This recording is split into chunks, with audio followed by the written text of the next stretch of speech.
So this is the boat driver that was assaulted by that honorable member that claimed that he's a senator. The reason why I say that claimed that he's a senator, because I discovered this morning that that man is not a senator.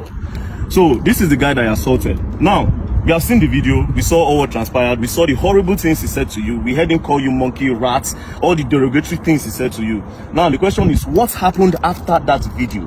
Please. Okay, so after the video, he called some police officers. I don't know the division they were assigned to. Okay. And then they bundled me to the station. I wanted to drive the car. They said no, I should not drive. So two sat beside me, and I was in their middle. And then they drove me down to the station. Okay. When they drove me down to the station, they said I should go inside. As I had calls, they didn't allow me to take my calls. Okay. So they were not asking what happened. They didn't ask me. They were asking people that were not there, the police officers. And then the police officer quickly said, I went to Honorable's house and I was fighting the Honorable. I kept mute. Did you show them the video?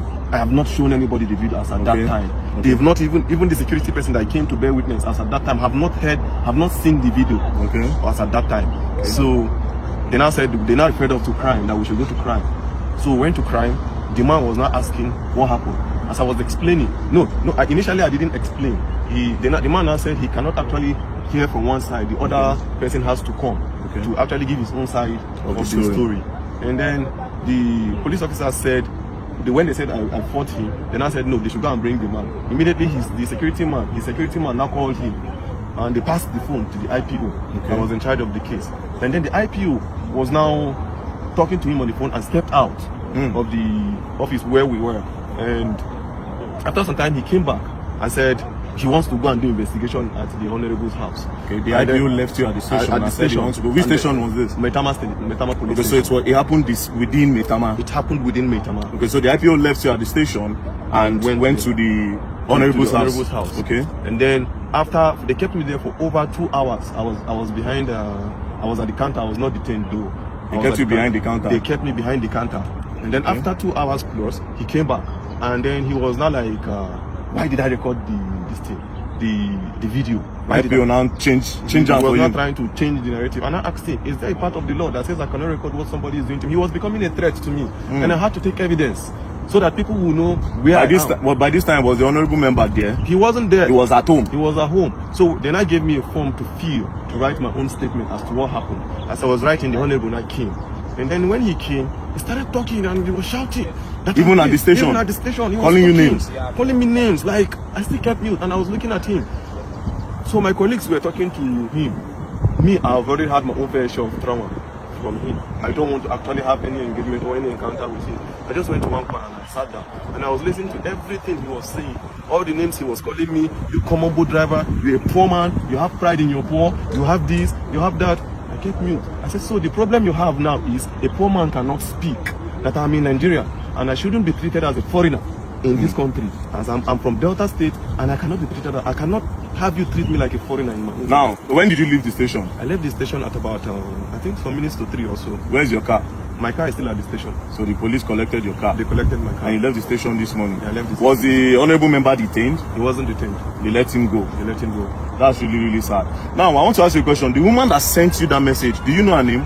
I didn't know her name per se. Do you know her business name? I don't know her business name. It was a request. But I think I checked from my boat app. I think the last request that came in when I tried calling from the app, it was, I think, Gloria. Gloria? Yeah. Because she said something in that video. She said something like, and do you know who he is? She was also supporting him. That's why I'm asking you that if you know who she is. Now, what did you go and deliver to him?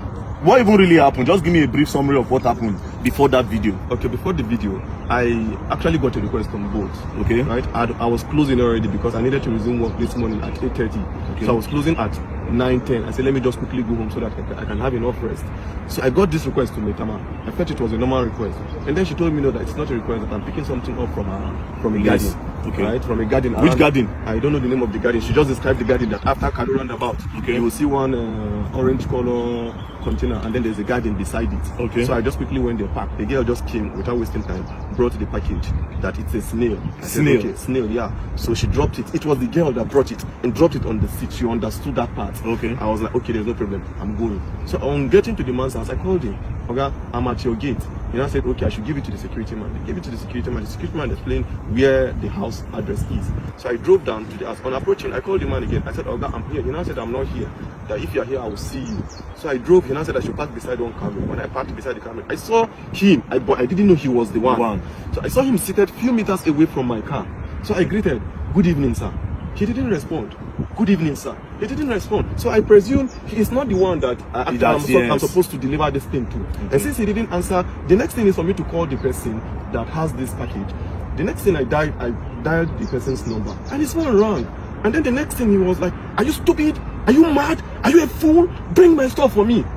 So I was not happy at the way he talked to me because I was doing my professional job, right? I was not happy. So I was like, okay, this thing you're saying to me, it has not gotten to it. Normally, I'm not even supposed to bring this thing to you. You are supposed to come and pick it yourself. Yeah. That was the only thing that got him angry. You are asking me to come to your car to pick my stuff? Are you okay? Do you know who you're talking to? It's okay. I can see the anger on your face, don't worry. The truth is that Nigeria is for everybody. Nigeria is not for one person. If an honorable member will be treating people like this, then just imagine what the president is supposed to do. Now, I need to remind you, we are all clamoring for the youth to come to power. See this one and our youth. I always say something. The youth are looking for a better... They are not trying to make this country better, a lot of them. They want to get power to do worse than these people because they have a better way of hiding this evil than these old men in power. But nevertheless, the man does not have immunity. I just discovered that he's not a senator. So actually pursue this case. And I believe that the law will take its course. We'll go to... I've heard a lot of things about Maitama police station, which I'm not going to say. But I believe in the new commissioner of police that have been moved here. Commissioner of police Disu. So this case will be reported to him directly. And I believe that the law will take its course. So don't worry. You said you're not feeling well. I'm not feeling well. He hit me on my chest. Severally, he was just hitting me on my chest. And I stayed mute. I was looking at him. So when he was becoming much of a threat to me, initially I did not record because I didn't go there with intention of fighting. If I went there with another motive, I would start recording from the very beginning. It was when he was becoming a threat, when he said he would pay 50 million naira and then they would delete me. And look at me, this hot cheat. He was just calling me all sort of names. You pay 50 million and they will delete you. He would pay 50 million naira to somebody, to people, and then they will kill me and nobody will say anything. And when I noticed this thing is becoming what I never expected, I quickly brought out my phone and you recorded. And I started recording. Don't worry, we'll go and write a petition and we'll take it up. Oh, well, I'm more to go.